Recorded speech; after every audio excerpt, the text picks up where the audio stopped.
The city of Denver settled a lawsuit on Wednesday that will mean changes in its policies dealing with the homeless. Police will now offer 7-day warnings before large-scale sweeps of encampments and keep property available longer. The settlement also includes new ways to work with homeless individuals and their advocates.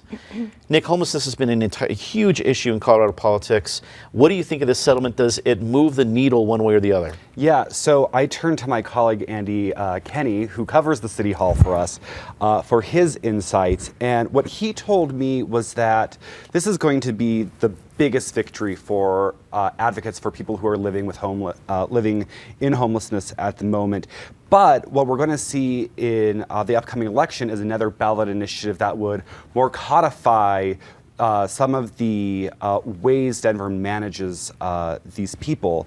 That said, he did note that more cynically, this does save mayoral candidates who are going to be on the ballot in 2019 from having to weigh into this issue. So that is a lucky break for them. Susan, the Independent's done a lot of work when it comes to homeless issues, advocacy. What do you make of the lawsuit settlement? I can't believe it took litigation to get to this point. It dumbfounds me. You have a mayor who purports to care about the homeless, who has said on multiple occasions it's one of the benchmarks of his mayoralship.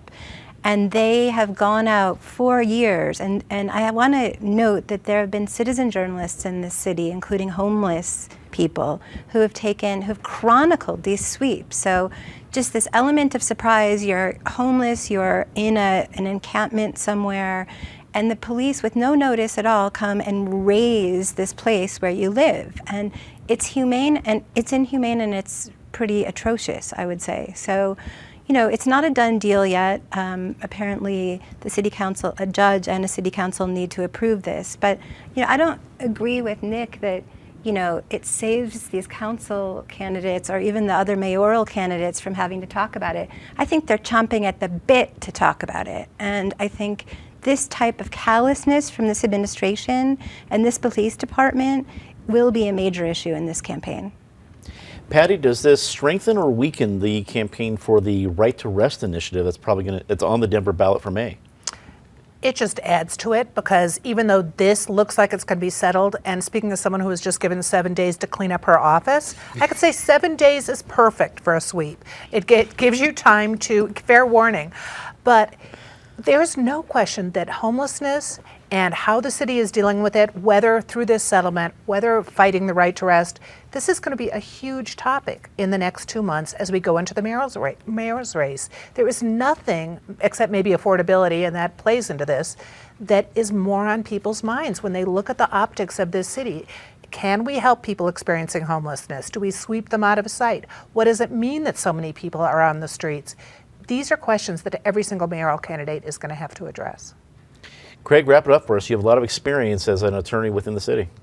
Well, forget what Patty just said, because 7 days is not enough. You need a lawyer. Like these homeless people had a lawyer. I think I can help you out. The lawyers for the homeless, they did a good job, and they're going to be well compensated by Denver tax money. And that's what it comes down to. What do Denverites want? I think they want the homeless treated humanely, but you really don't want homeless to be too comfortable, because then you get more homeless and the word gets around, and then the city becomes unlivable for all of us. This Initiative 300, it will be a big issue, even between Duran and DeGette. Let's see what side they take on it.